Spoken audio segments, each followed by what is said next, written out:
Alright, welcome back our lovely viewers. Thank you for watching Gugudde Television and thank you for watching the Heads Show. Well, today is Women's Day and we're running this show today. And with me in the studio, I have two powerful women. And we're going to talk about the strength of a woman. Are you a woman? Are you supposed to be celebrated today?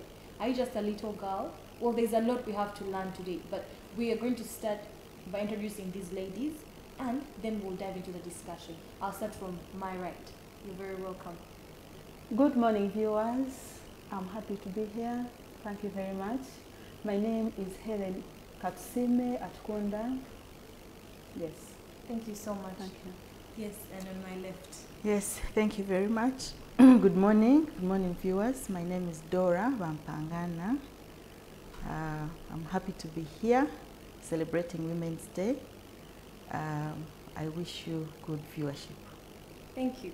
Now, I was telling you earlier that this is Women's Day, and there are some people who feel like, why do we celebrate those little girls? What do they even know about being a woman? And some married people will say, those single women don't even need to be celebrated. It's about us, the married people. So this Women's Day, who do we celebrate? Do we celebrate just female gender, or what do you think, Hellen? First of all, a woman is any female human being. That starts from when you're a small child, as long as you're a girl. Even if you're a baby girl, we celebrate you and you celebrate yourself. So it's not about if you're old or small or big or what, it doesn't matter the age. It doesn't even matter the race, anything like that. As long as you're a girl, you may be a child, you may be a grown-up, you may be a grandmother, you may be a great-grandmother. As long as you are a female human being, you celebrate. Wow. What about you, Dora? Yes, a woman, I concur with Hellen. A woman is any female by gender. It can be a young girl, married or unmarried, black or white or brown. Any woman needs to be celebrated on a day like this. Yes. So today we decided to talk about the strength of a woman. But different people have different perspectives about it. So according to you, what are those different things we can consider as a strength of a woman? When you see a woman, are you going to say, this one is like this one is like that? Now, according to you, what do you consider? Maybe based on your life, or maybe your family, maybe sisters? What I consider to be strength of a woman, strength from any dimension, it works. Either way it works. It may be physical strength of a woman. If a woman can do something physically, that's the strength of a woman. Yes. It may be emotionally, if you have very strong emotions and your emotion, if you're very strong in that area, if you're strong spiritually, if you're influential, it becomes your strength. Some people may be strong in one way or another, or in so many ways. That's what I consider to be the strength of a woman. Wow. And what about you, Dora? Strength of a woman. Strength of a woman, I see it it's a quality. It can be seen as a quality of a woman, strength to make good networks, network with women, men and children, have that strong connection with people. It can be courageous. Some women are really courageous. For example, Esther in the Bible, she had that strength. And she was courageous. She said, if I die, if I perish, I perish, but I will do this for my people. So that's it's a strong character. I also consider strength to be patience. Some women are really patient and they strive in their career, in their homes, in their surroundings, in their environment because of their patience.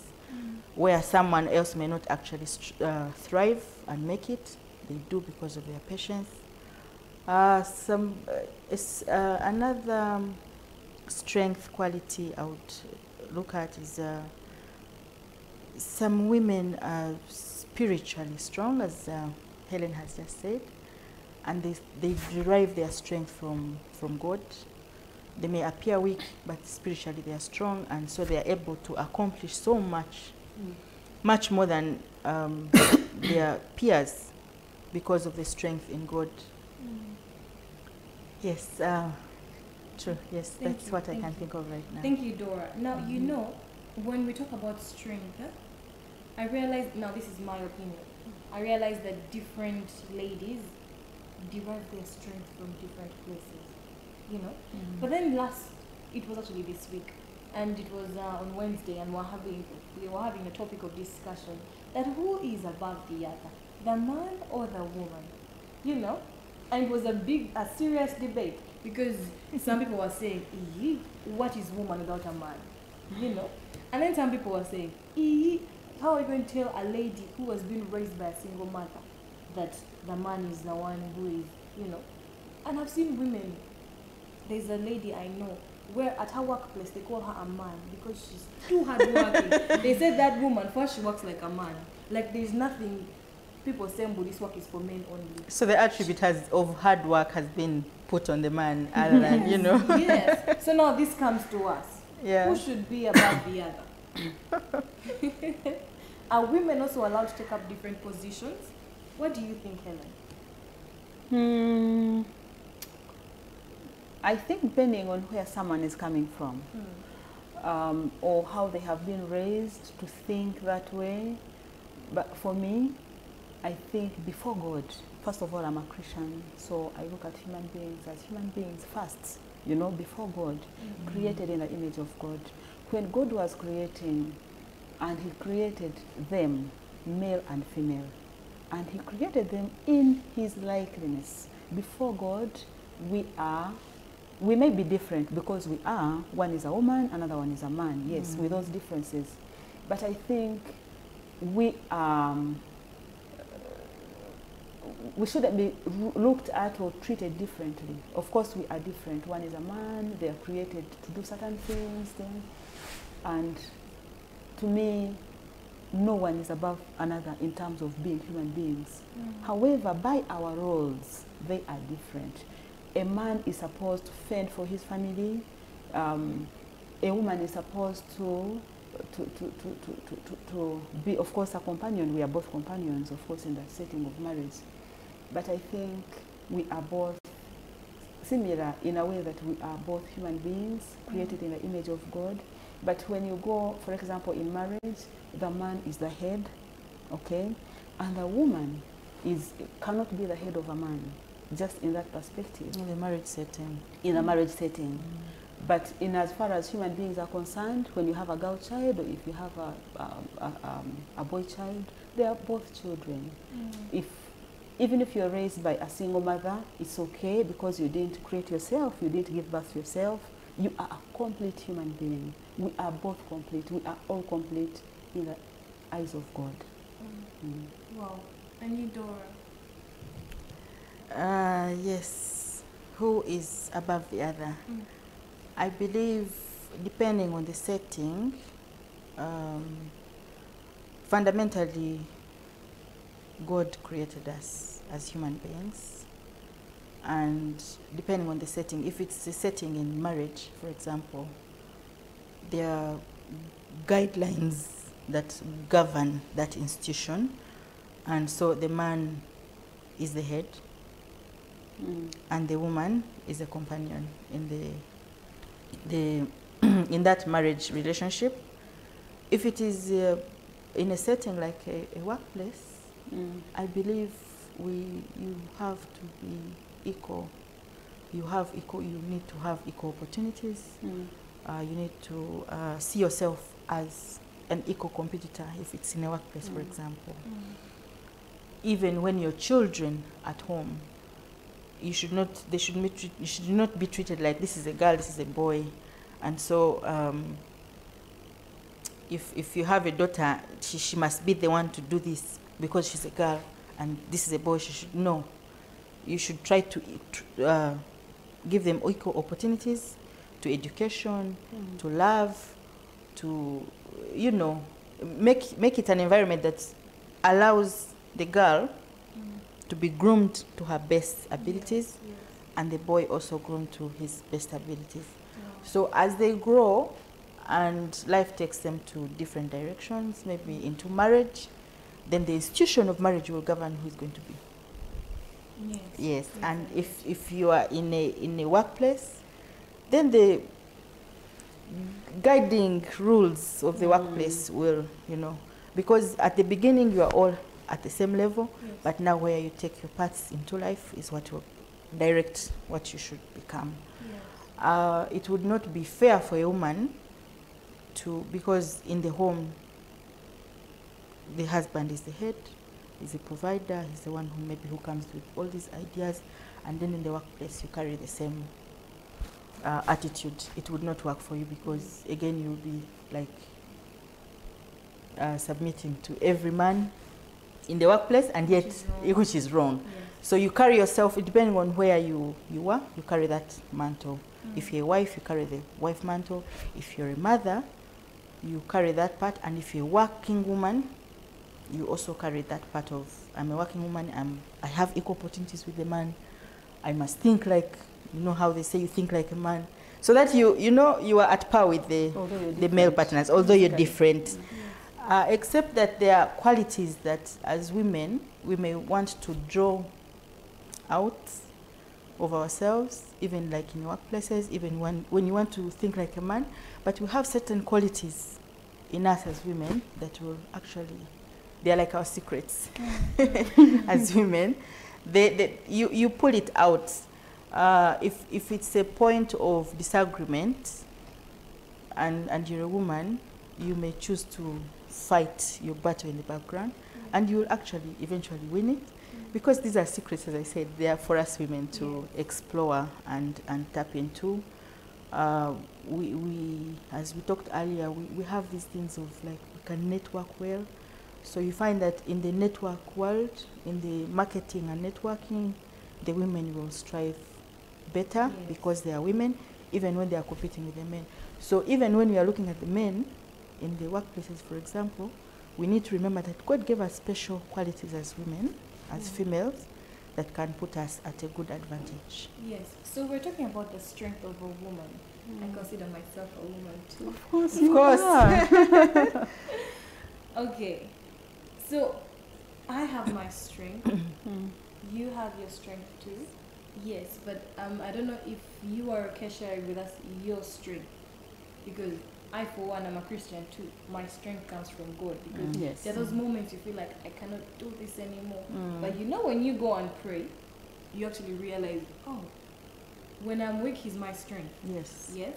So some people, as there's a lady I was having a conversation with yesterday, and she told me, my children are my everything. You know, like even before she employs people to help her out with some things, she will say, my children are your bosses. So that, in other words, just drew a conclusion to me that that was her strength. That even when she has no reason to go and work, she remembers my children, you know. And then I have some other lady I know who is so hardworking. Work is her strength. That even when she wakes up and she feels like, oh my God, I'm so lazy today, she'll remember, I have work. And she'll jump out of the bed. She's driven by work. Kindly, I request that you share with us your strength. We'll start with Hellen. First of all, my strength, my inspiration, my encouragement comes from the Lord Himself. I'm nothing without God. And if I feel low, I'll go to God, because He understands me more than anything else, more than anyone else, more than even the way I understand myself. That's true. And He gives me strength ever since I was, as far as I can remember. Yes, and my world, my life, my everything is in His hands, and He knows. He knows way before I could know. He knows way ahead. And He's in control, and He's a faithful God, and He's so loving, and there's no way I can do without God. He is my source of strength, first and foremost. If we look in the physical, there are sources of strength as well. Yes. My mother is my source of strength as well. She taught me, because we were raised by a single mother, in terms of our father died when we were very young. And I've seen her so strong. She's very strong. Even when I was coming to the studio, I told her, you know, and she was like, oh, I prayed for you. And I know that she prays for me up to this time. I have children, I have a husband. She's my source of strength. And two, my husband as well is my source of strength. And there is a way, if your husband or if your spouse is not your friend or is not your encouragement, I mean, you can be discouraged very easily, by the way, because it's like your souls match so well and they are like intertwined. Yes. So he is my, and I do so much, I do so many things because of him. He says, yes, you can do it. And I do it. And by the way, if he said, you know, I would feel discouraged, surprisingly. Over the years, it becomes like that. My children are my source of strength. And yes, but I know, and I know God can do wonders. He can, as long as you trust in him. There are so many things God has done for me, so many and so much that without him, as I have said, I'm just nothing, you know. So he is my source of strength, and other people are my source of strength, my friends, my colleagues, you know, because you can't work alone, you have to have a team. Yes. Your neighbors, by the way, if you have a bad neighbor, you know, and of course I'm also a neighbor in that way, I'm also a friend and a colleague, so I must do and be my best as well, to be a source of strength for another person. Yes. Then my qualities that God has given me, but which I have also in the free will that I have improved, is that I know I'm very hardworking, and I got it from my mother. My mother said, our mother said, Helen, you see those hands and legs? Yes, when I was a little child. Yes, the moment they don't work, these legs must move, the hands must work, because if they don't do, here in the head, there'll be nothing. You'll be dull. And that's true. And the moment your head cannot function simply because you have refused your hands and legs to work. You're lazy. Yes, laziness. Even in your pockets will have holes, not have money. Yes. And I know that is a principle that works in the physical very well. The moment you sleep, the moment you don't work physically, then you can't think right, fast and etc. Then you will be in situations which need work, which need you to have been that, you know. And we don't need to go anywhere very far or very big to exploit these talents. Anywhere we are, at home, wherever you are, be hardworking, you know, because I mean, it's great, and I got it from my mother as my source of inspiration, and from God himself, who encourages me every day to work and achieve. Wow. So I'm hardworking. That's a quality that I know. I've Plus learned many others. But if your hands and your feet are not working, even upstairs, the head upstairs, there'll be zero. The pocket, I hope the women watching us are actually learning something, because these people are here to inform us about some things. Now, people's opinions are actually a source of knowledge to most of us, because we all share different opinions. Dora, you need to share with us your source of strength. Yes, my source of strength is, without even thinking much, is God. When I got born again, I realized that the things that would easily sweep me over, I could stand before them and actually conquer. So my source of strength, my ultimate source of strength is God. At my weakest points, when I kneel down and put God in the picture and read his word, which is true, by the way. The word is true, that's what I mean. The word is true, the word is alive. You put it in your heart and you let it grow in your heart. It can be a very good source of strength. And I also draw strength from my family. My family keeps me going. I am motivated to work because I want to see my family happy and well. I am motivated by Proverbs 31 woman, who is a hardworking woman, looks ahead, wants the family to have the best, and likes to also make some money, you know. She trades with the merchants. Yes. Yes. So I am really, the Bible is really my source of strength. And the qualities that I tap into, the God-given qualities that I tap into when I need to be strong.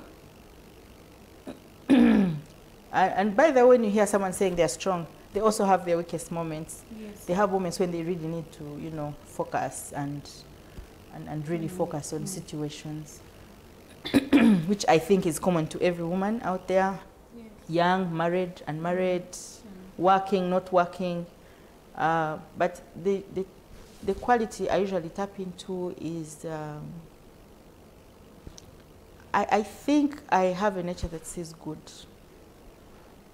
in human beings. So if I have maybe a disagreement with you, I will still cheerfully look for the good in the other person. I choose, even when I am not, there's not much to see in the other party, I choose to look for that good. Wow. And that, you know, it keeps me going. Even in the workplaces, you know, you may have challenging work or challenging human beings in the workplaces, but I try to look for the good that I can hang on in a human being. Because, you know, human beings, we are highly relational. Yes. We thrive on relationships, we thrive on, right from home, relationship with our children, even like mothers, for example, even if you are having an estranged, let's say, relationship with your child, you must look for the good in that child, or in a spouse, you must look for the good. And usually there's good in every one of us. Yes.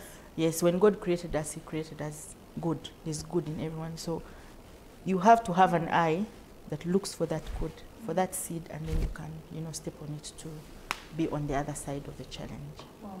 So, you know, we've been talking about the strength of a woman, defining what different people consider strength. But, you know, we all have those moments when we are weak, and that is when the strength comes up to help us. Yes. But now imagine someone who is in their weak state, but even their strength is normal. For example, there is a lady I know, she's actually in the village now. She gave up. Well, I don't mean to laugh at it, but she just gave up.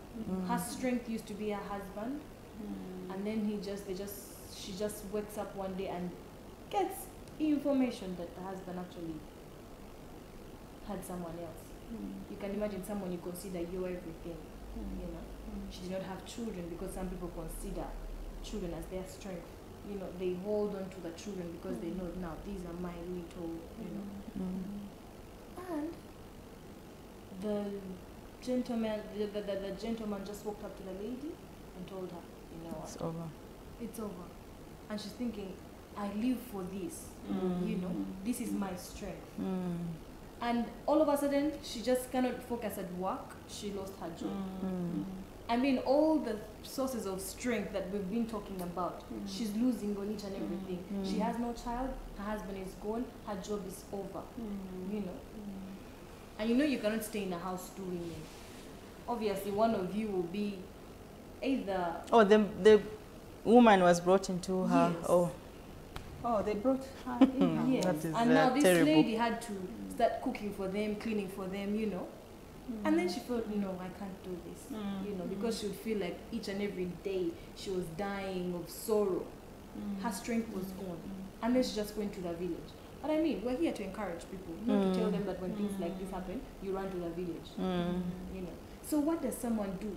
Not based on this story, but just creating a scenario where someone has lost everything, which is supposed to be their strength. Yeah, there's a lady I know who had an accident. She was traveling from the village. Her children, her husband all died on spot, and she remained alive. Imagine. If someone like that is not born again or not a Christian, it would be hard for them to pick up with life again. So let's just create a scenario that someone has lost on their strength. How can they regain their strength? What can they do? Is someone supposed to be having plan B in life? that if you know this husband doesn't work out, then you go and marry the other one. You know, because now I'm a Christian, the Bible says God, we serve a God who hates divorce. You know, so we'll start with Hellen. It's very tough. Yes. Yeah, very tough because, like Dora said, each one of us has their lowest point, but still, if we tap, and it can be hard to even focus on God. But when I look at the Bible is an answer to everything. There are situations, all of them. Hellen, I would like to interject a little. Remember, there are some people who know nothing about the Bible. Yeah. They are not Christian. So in moments like those, you're not going to come and choke religion down someone's throat that you see Bible says, because to them that's nothing. They do not know. Yes, yes. So for us Christians, even when you're a Christian, it's really tough. Yes. Now imagine when someone is not a Christian. I think that kind of person needs counseling. Yes. Unless I believe they have people, either family or friends. There are people in there. That's why we get to know about them through, you know, networks. Yes. Yeah, we should be there for such people, whether we are Christians or not, whether the environment is enabling or not. So I think reaching out to such souls is very important. And not all is gone, not all is gone. At least you have breath. Yes. I was watching something, a clip, and this person said, even if you lose, do you want to know how important your life is? Think of a situation, a very bad situation like you've talked about, and just hold your nose. Your body will say, no, I want to live. You know, breath alone can be your source of strength, you know, in such a situation. And by the way, 1 minute like this, your body will crave for energy, it will crave for air, oxygen. for oxygen, it will crave, it will want to live. You will want to live. That alone, life alone gives you strength, knowing that at least I can breathe. Then other things can follow. Once you have life and you can breathe, then you can begin to think and put your pieces together and stand. But we need people, we need someone, because sometimes we are so broken that we need someone, you know, to stand with, or that person stand with us. Yes. Wow, so you know, when you were talking about life alone, it reminded me of a certain gentleman. I don't know, I think he was in that low moment. So he goes to his blog, and he goes to his Twitter handle, and then he writes a post. He's like, you know what? Life is so unfair. But I thank you so much for always loving me and fighting for me. Thank you, white blood cells. Looking for the good in every situation. And I was like, oh my God, this is actually one of the most positive Yes. white blood cells. You know, we actually never think about the white, and but yet they're always fighting. they're always fighting for our health. Yes. So, Oh my God. You could share with us how. Oh, there's something I just remembered when Hellen was sharing about life being very important. There's a day I had a very strong week in terms of so much work, so much pressure from everywhere, and on this particular day, we had been preparing for a very important meeting. Important in the sense that it was really like a meeting for me, like to take me to the next level at work. And I woke up and I had a running stomach. Was that you being nervous? I think I had eaten something, or probably the body had given way. I don't know what happened, and I had no strength. I usually wake up at about 5. I could not wake up, and the meeting was for 8 o'clock. I had no life in me, and at that point, it occurred to me that life and health, good health, is very critical. And now even the meeting and whatever I was looking at was no longer important. I needed to be healthy and strong. We need to treasure life. We need to treasure these bodies that we have. And back to your question about someone who loses everything and maybe they think everything's gone. There are very few things that matter in life, and if you concentrate on those, you can actually come up again. True, she may have lost her marriage, someone who was a very strong point in her life, her family, her everything, her job. But usually when you look into yourself, you'll find somewhere you can begin from. If you're still alive and you're still breathing, you can begin from somewhere. And that takes me back to a point of we need, as women, this is Women's Day, it's about women. Yes. As women, we need to have networks. You need to have a group like you can belong to, that can be your source of strength when, let's say you lose someone. You need a certain network that you can count on. It can be a family network, it can be a friend network, it can be workplace network. Have a fallback position, like belong to a women's group, like a fellowship if you're a Christian. If you're not a Christian, there are clubs, women clubs, you can belong to those. And at any one time when you need help, we all need help at any one time. That's true. Man, woman, married, not married, working, not working, anytime you may need help in any situation. Have a fallback position. You can have someone, let's say outside your marriage that you can trust, maybe a matron or a mother. For example, when I am down, even when I'm really happy, I call my mom. There's something also related to the same question on table that my mom mentioned recently, and I picked from it. She said, when you're a woman and you lose your husband to death, you cannot mourn forever. Give yourself time. Mourn, pain, cry, you know, but life must go on. Remember, you are still alive, you're breathing. There are people depending on you. Maybe you have children, maybe you have, you know, maybe you have a company that has been looking up to you. You must mourn, but take off the veil and move on. You must wash your face and face life. And as you face life, you need to look into yourself. In this soul, in this spirit, the human being, there's a lot that you can tap into. You can pull out your forgiving guns, for example, and say, okay, this husband has done this, he has brought this woman, he has chased me away from the home, I cannot probably stay here. Let me try and forgive first. I forgive this man and I move. Or you pick on another strength like creativity. There are people I hear who are very creative in their lowest moments, and you find them, if they are bead makers, they are really focused on that, and that can be a source of life after a failed marriage, a failed job, a failed relationship, and that can keep you going even as your pocket grows and you move on in life. So there's help within and also outside, and you have to choose. And this help, you don't run to it when the problem has come.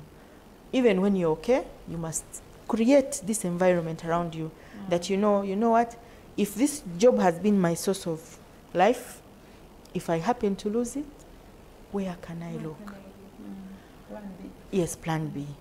If, not to be negative really, but to plan, to you know, if you know, for example, if maybe a marriage fails, God forbid, you have networks, you can build, you can share, you can go for counseling, you can go for help, so that, and we don't have to wait. This goes to every woman. We don't have to wait for the situation to go bad. As you go along, as you live your day daily, as you create these networks. You have heard of people who say, like in the village, they have this bibina, they call them. Yes. Yes, and it can be for both. they plan for Christmas, you know. I'm now looking at the village woman. They plan for Christmas. Christmas is not yet here, but if she wants to have a nice new dress, she will start investing in the chibina so that she can, you know, on Christmas have a new dress, have a new shoe. If she loses someone, she will have some people to come around and support her. Or if you need to even have fun, you have a certain club you go to and pamper yourself and, you know, refill your energy. And all these things we have to plan for them. The same way you plan if you want to buy a car and you start investing, we also have to invest in ourselves in that manner. Wow, that's amazing. So our lovely viewers, today we are talking about the strength of a woman. You know, I've seen all sorts of women being called strong women, women on top, you know, towards this whole week actually. We've been seeing different advertisements for different functions that are due today. And there's one of women on top, you know. We have women that have actually been really strong. But now this comes to a point of confusion. There are some people who feel like, me, I didn't work. I don't have a job, you know. Some people I choose to call it a mentality. Some people feel like for you to be a strong woman, you have to have a good job. For you to have to be a strong woman, you're supposed to be a stay-home man. There's a lady I know. She has raised 4 children. She has been a stay-home mother, but very active with business. She travels. This week here she has gone to this country. Next week she's going to this one. But you know, when she began that, people were laughing at her. She's like, how can you quit your job because now you're married? How can you quit your job because you have children to look after? But her excuse was, I need to instill a specific kind of behavior in my children. And because I am a busy person and work, because she used to sit in an office and work from morning to evening, that was her debate. You know? So some people have gotten a different perception that for me to be a strong woman, for me to be a woman, I need to have this. For me to be a woman, I need to have this. So this drives me to a question. Should women work or not? There's a lady I once hosted and she told me, if you know you're a woman and you work, then you're not a woman.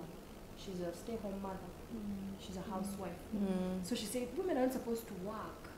You know, and I was actually confused. I said, I'm actually working right now. Am I not? But you know, now this is what, you know, people have different opinions. And for sure, I choose not to get offended with people's opinions because that's what they think. Everyone is entitled to their own opinion. Exactly. So now, according to us, what do you think? What makes up a woman? Is it the job they do? Is it their behavior? Is it how they react to different situations? Is it because they have a lot of money? You know, what makes me? I feel like I'm a woman because there's a lot that I do. Yes. Yeah. I may be young, but at least I have little sisters I look after like my very own. Yes. Like when I get something, I think about them. Oh, I have these little girls. I feel that makes me a woman because of my responsibility. Now, Helen, what do you think is supposed to? Should we have characteristics to say if you don't have this, you're not a woman? The world has actually put up some of those. Yeah. If you don't work, if you don't have this kind of car, a woman can't drive a TX. You're supposed to drive these baby cars. You know, this is just a perception. I think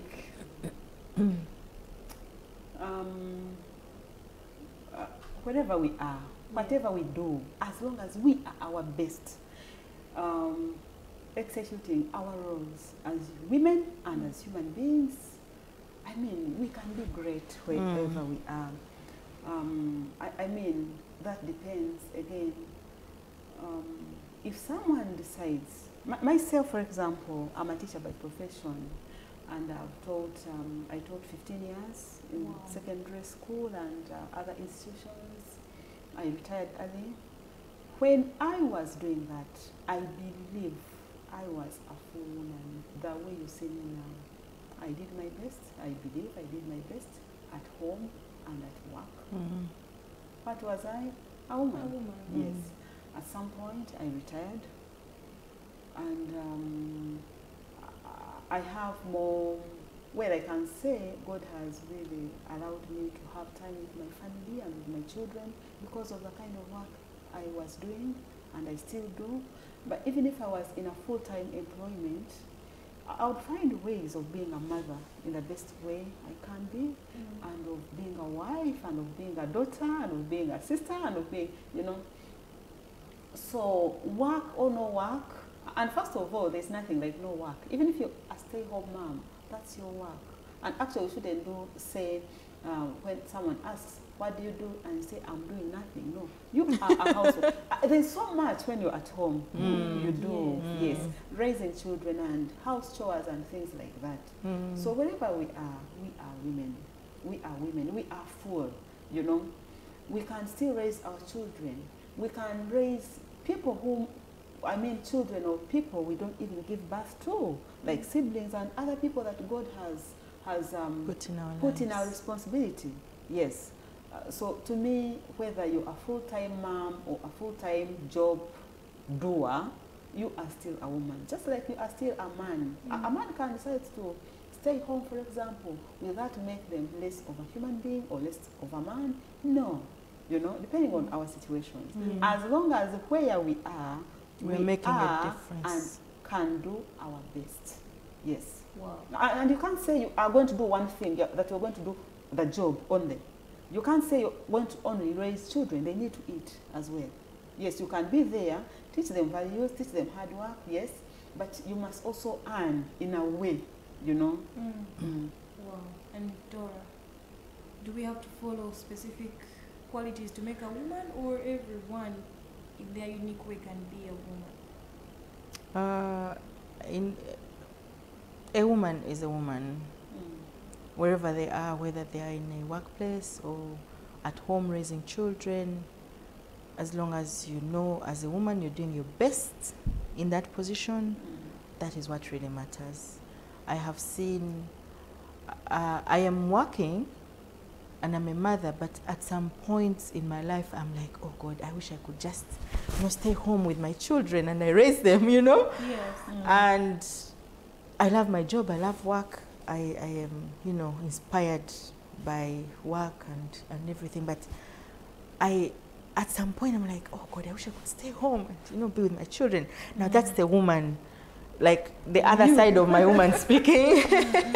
Yes. But at the same time, the part of me also sometimes longs to, be this powerful woman in the workplace and grow ladders and what. So, and it's in how we create our balances in life. Yes. If you're a stay-home mom and you can still make a difference at home, why not? You're raising children for the future. You're raising your children, people you really love.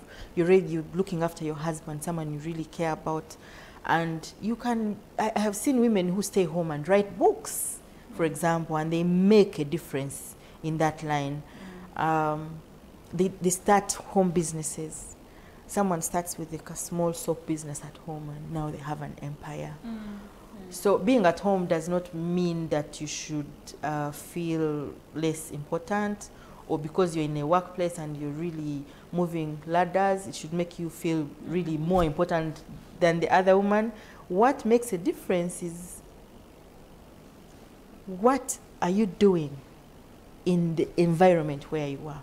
Are you making any difference there? Because there are also stay-home mothers who are not raising their children. They stay home, but they are not having quality time with their family. Maybe they have help at home and everything is done by, the help is doing homework for the children. The help is the one who washes and cleans the house, even takes care of the husband, So it depends on where you are and how much difference you can make in that exact environment. Yeah, so I wouldn't look at a career woman and say, oh my God, she's on top of the world. I wouldn't also look at a housewife and I'm like, oh my God. It really depends. It depends on what difference they're making in that particular space where they are.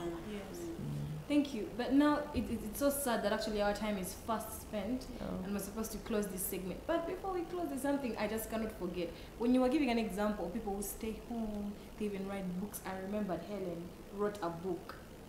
Is that true? Yes. Could I at least have a look at it? Yes, I wrote a book, No Mountain Too High. God allowed me to tap in my strength as a human being and as a woman to overcome a situation, yes, a health situation. And in His mercy, He allowed me to write this book to help people elsewhere, you know, apart from me and my family, to use that strength that God has given you and that ability, you know, to help someone else to touch a life.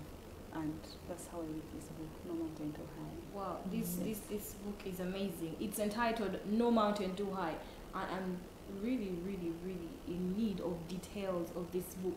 Probably we could actually host you some other time and you talk about this book. Please. So you know, people are at home, not just seated. You know, some people think it's an abomination to stay at home when you're a woman. As we were saying, different opinions. Yeah, but she wrote a book. This is value. You know, how I defeated diabetes and related ailments without medication. Yes. Wow, this is really relevant in this world, in this current times, with so many ailments and diseases coming up. This is really a good book. Yes, but for now, we're just going to have to stop the show here because our time is spent. But thank you so much for honoring our invitation. We appreciate. It was an honor being here. You're welcome. Yes. And thank you for watching this segment. And once again, happy Women's Day. And right about now, we're going to go for a quick commercial break. But when we return, we will have the sports by Ali Matovu. So do not touch that dial. Ebenezer Mukama Afuga.